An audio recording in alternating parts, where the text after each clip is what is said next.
السلام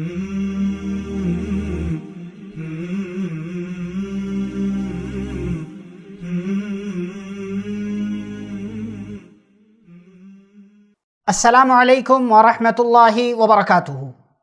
معزز ناظرین، محترم سامعین، پیارے نبی صلی اللہ علیہ وسلم نے صفا نامی پہاڑی سے مکہ والوں کو توحید کی دعوت دے دی ہے اور کھلم کھلا لوگوں کو تبلیغ کا کام کر دیا ہے۔ آگے پیارے نبی صلی اللہ علیہ وسلم کو مزید اللہ نے اس بات کا حکم دیا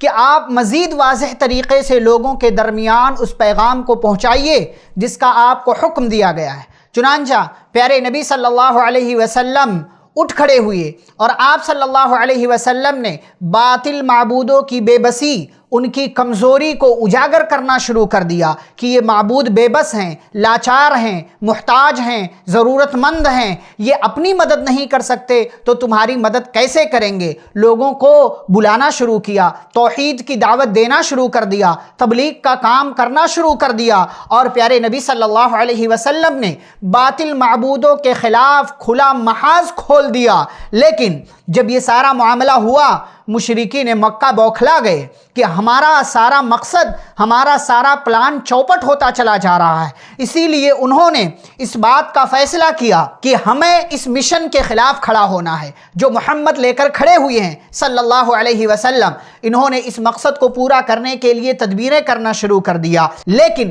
مقابلہ ایک ایسے انسان سے تھا کہ جس کا اخلاق، جس کا کردار مکہ والے جانتے تھے۔ اس لیے محمد صلی اللہ علیہ وسلم کی ذات پر حملہ کرنا، یہ اس بات کی یہ لوگ ہمت نہیں کر سکتے تھے، اس بات کی جسارت نہیں کر سکتے تھے، اور پیارے نبی صلی اللہ علیہ وسلم کے خلاف چاہتے ہوئے بھی وہ سیدھے سیدھے محاذ نہیں کھڑا کر سکتے تھے۔ اس لیے قریش مکہ کا ایک وفد ان کے کفیل ابو طالب کے پاس آیا اور ابو طالب کے سامنے یہ بات رکھی کہ ابو طالب دیکھو، تمہارا بھتیجا ہمارے معبودوں کو برا بھلا کہتا ہے، ہماری عقلوں کو پاگل کہتا ہے، اور ہمارے معبودوں کے تعلق سے طرح طرح کی باتیں کرتا ہے۔ آپ ان کے اور ہمارے درمیان سے ہٹ جائیں اور ہم اس معاملے کا سمجھوتا کر لیں گے، اس معاملے کا فیصلہ کر لیں گے۔ ابو طالب نے نہایت ہی نرم رویے میں، نہایت ہی نرم انداز میں ان کے سامنے کچھ باتیں رکھی، جس سے قریش مکہ مطمئن اور مامون ہو کر کے واپس چلے گئے،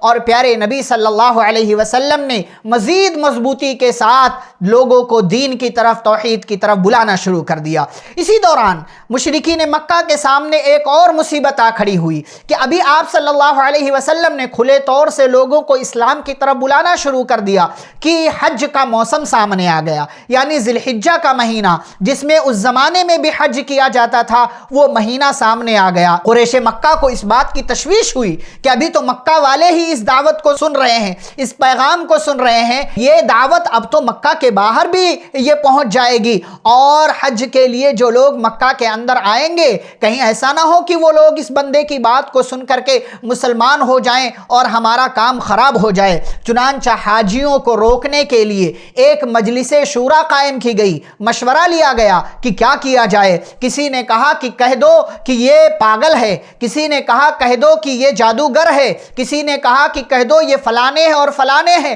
لیکن تمام باتیں ریجیکٹ کر دی گئیں۔ آخر میں ولید بن مغیرہ نے کہا کہ سب سے اچھی بات جو اس بندے کے تعلق سے ہے وہ یہ تم کہہ سکتے ہو کہ یہ جادوگر ہے، کہ جس سے رشتہ داروں کے درمیان تفرقہ پیدا ہوتا ہے، جدائی پیدا ہو جاتی ہے۔ اسی تجویز پر سب لوگوں نے اتفاق کر لیا۔ چنانچہ پیارے نبی صلی اللہ علیہ وسلم جہاں کہیں بھی حج کے موسم میں حاجیوں کے پاس جا کر کے دین کی دعوت دیتے تھے، یہ تمام لوگ آتے تھے اور کہتے تھے اس کی بات نہیں سننا، یہ جادوگر ہے، یہ اپنے جادو کے بل پر تمہارے رشتہ داروں کے درمیان جدائی پیدا کر دیتا ہے۔ اور اس پر مستزاد یہ کہ پیارے نبی صلی اللہ علیہ وسلم کا چچا ابو لہب جو دشمنی میں سب سے آگے تھا، پیارے نبی صلی اللہ علیہ وسلم جہاں کہیں بھی تبلیغ کرتے، جہاں کہیں بھی توحید کی دعوت لوگوں کو دیتے، ابو لہب آ جاتا اور کہتا کہ اس کی بات کو نہ سننا، یہ پاگل ہے، یہ جادوگر ہے۔ اس طریقے سے مشرکین مکہ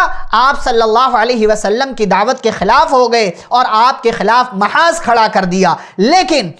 مشرکین مکہ کو یہاں بھی ناکامی ہوئی اور وہ اپنے مقصد میں کامیاب نہیں ہوئے، اس طریقے سے کہ مکہ کے اندر جو لوگ حج کی غرض سے آئے، گرچہ انہوں نے پیارے نبی صلی اللہ علیہ وسلم کی بات کو قبول نہیں کیا، لیکن یہ فائدہ ضرور ہوا دعوت توحید کا کہ ابھی تک جو آواز مکہ میں تھی، اب دعوت توحید کی وہ آواز مکہ سے باہر بھی پہنچی اور لوگوں کو مکہ کے اندر پیدا ہو جانے والے ایک نئے دین کے بارے میں اطلاع ہونے لگی کہ مکہ میں ایک بندہ آیا ہے، ایک بندہ پیدا ہوا ہے جو اپنے آپ کو پیغمبر کہتا ہے اور جو ایک نئے دین کی طرف، ایک معبود کی طرف لوگوں کو بلاتا ہے۔ یہ فائدہ ہوا پیارے نبی صلی اللہ علیہ وسلم کی دعوت کا۔ اس کے بعد کیا ہوتا ہے یہ انشاءاللہ ہم اگلی ملاقات میں آپ کے سامنے ذکر کریں گے۔ والسلام علیکم ورحمۃ اللہ وبرکاتہ۔